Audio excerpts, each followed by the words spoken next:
Recording in progress. 예, 오늘 이 시간에는 성리학의 교육사상을 공부하는데요. 성리학의 교육사상을 공부하기에 앞서서요. 성리학이 포함된 유학의 시대적 변천 과정을 먼저 살펴보도록 하겠습니다. 보통 우리가 유학하면은 성리학을 생각하는데요. 이 성리학을 포함해서 같은 유학이지만요. 그 학문적 관심사와 연구 방법에 따라서 다르게 불립니다. 보통 유학 중에는요, 최초로 등장한 유학이 있어요. 이 유학을요, 원시 유학이라고 부릅니다. 그 다음에 한나라 때 훈구학, 그 다음에 송나라 때 등장한 성리학, 명나라 때 등장한 양명학, 그리고 마지막 청나라 때 등장한 고증학이 있는데요. 다 같은 유학입니다. 그렇지만은 그 부르는 명칭은 달리 부르고 있습니다. 먼저 원시 유학부터 한번 보겠습니다. 자, 원시 유학은 보통 최초 유학이라고 합니다. 여기 원시, 근원원, 시작시, 원시. 원시인이라는 말이 있죠. 최초의 인간을 원시인이라고 그러는 것처럼 최초의 유학을 원시 유학이라고 합니다. 원시 유학은 공자맹자의 유학을 말합니다. 자, 공자맹자는요, 육아라는 그런 학자풍에 속했어요. 그러니까 춘추전국시에 수많은 제자백가들이 등장을 하고 있습니다. 이 제자백가들 중에 한 파가 육아였고요. 육아를 대표하는 인물이 공자맹자였던 것입니다. 자, 공자맹자에 의해서 원시유학이 성립되었습니다. 자, 원시유학의 특징은요, 굉장히 실천적이라는 것이요. 뭐뭐뭐뭐 하라고 주장하고 있어요. 그래서 도덕적 기준이라든가 현실 생활의 윤리 등을 제시하고 있습니다. 그래서 어떻게 보면 원시유학은요, 어떤 여러분들 도덕 교과서, 윤리 교과서와 같은 것을 상상하시면 되겠습니다.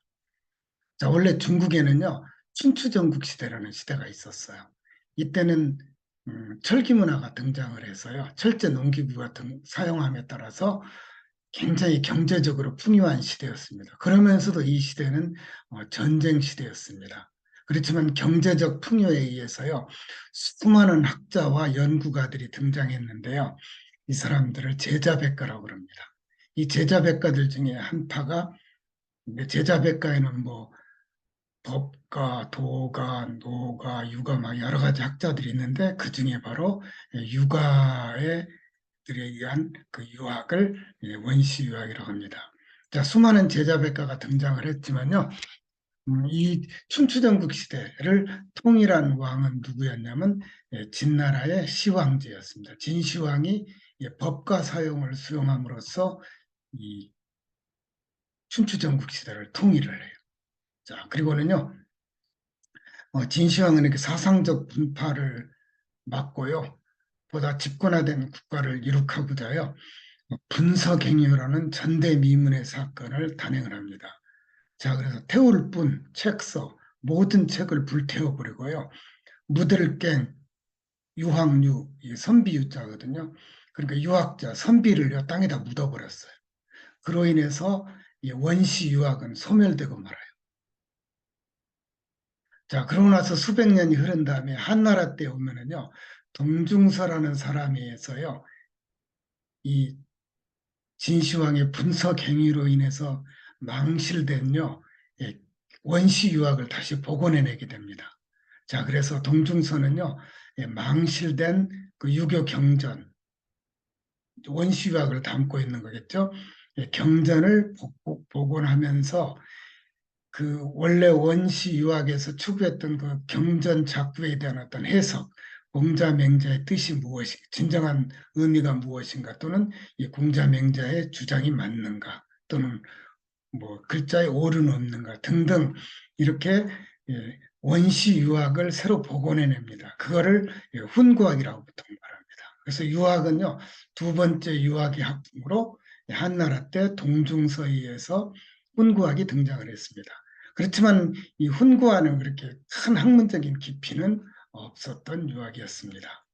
자, 그러다가 중국에서는 한나라가 이제 망하고요. 이제 위진남북조 시대가 등장해요. 자, 위진남북조 시대에는요, 어떤 시대냐면요, 중국의 인도에서 불교 사상이 도입되고, 인도로부터 불교 사상이 들어오고요, 중국 자체로는요, 노장 사상, 즉 도교라고 그러죠. 노장 사상이 크게 유행하던 때였습니다.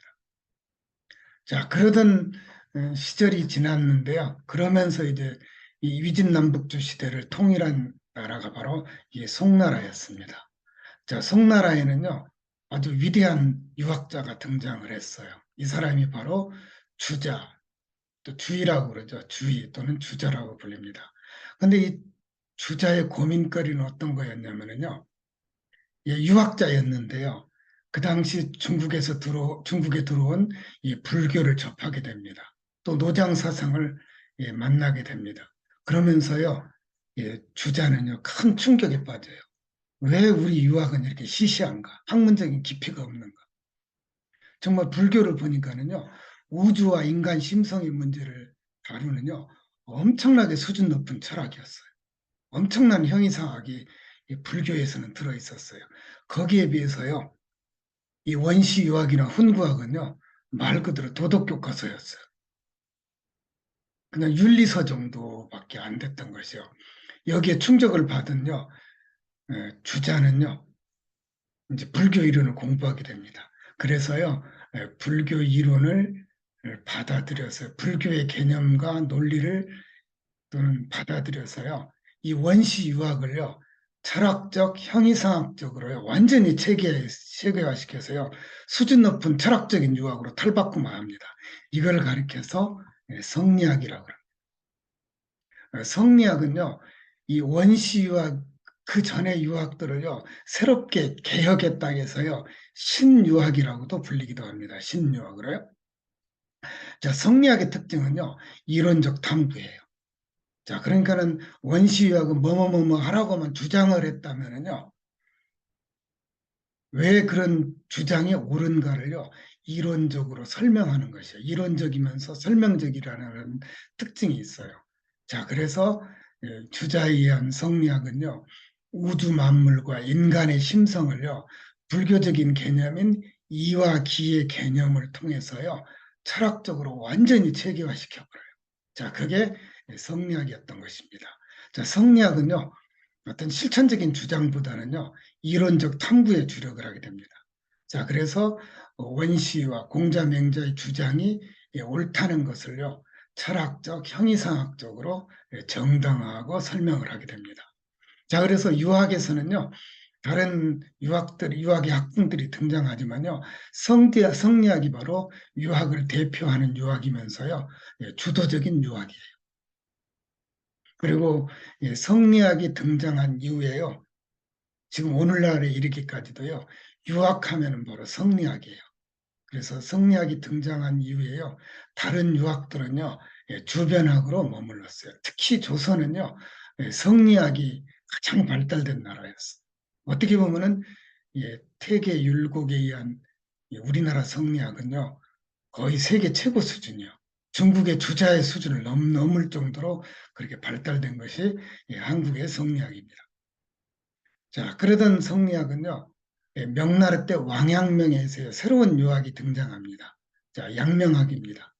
자, 성리학은요, 도덕론을 주장할 때 너무 이론적이었어요. 저 경물치지만을 강조했거든요. 자, 그런데 왕양명은 달리 생각을 했어요. 도덕에서는요, 암만 가지고 안 된다는 것이요. 행이 중요하다 그래서요, 도덕론에서 지행합일과 실천을 강조하는 새로운 유학이 등장을 했는데, 그게 바로 왕양명에 의한 양명학이었던 것입니다. 자, 그리고 나서는요, 청나라 때는요, 또 새로운 유학이 등장하는데, 청나라 때 고현무와 같은 학자들에서요, 고증학이 등장해요.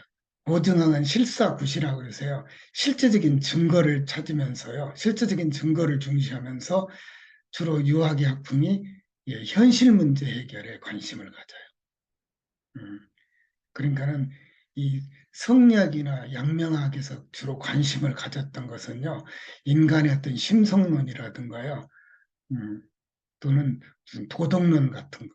그러니까는 실제 현실의 어떤 현실 문제라든가요, 먹고 사는 문제에 대해서는 무관심을 했거든요. 자, 그래서 현실 문제 또는 현실 개혁의 문제와 실용성에 관심을 둔 유학이 바로 고증학이라고 되겠습니다. 특히 이 고증학은요, 서양 서양의 천주교 선교사가요, 중국에 입국해서요, 서양의 사상을 중국에서 일으켰는데 이게 바로 서학이거든요. 이 서학의 영향을 강하게 받습니다.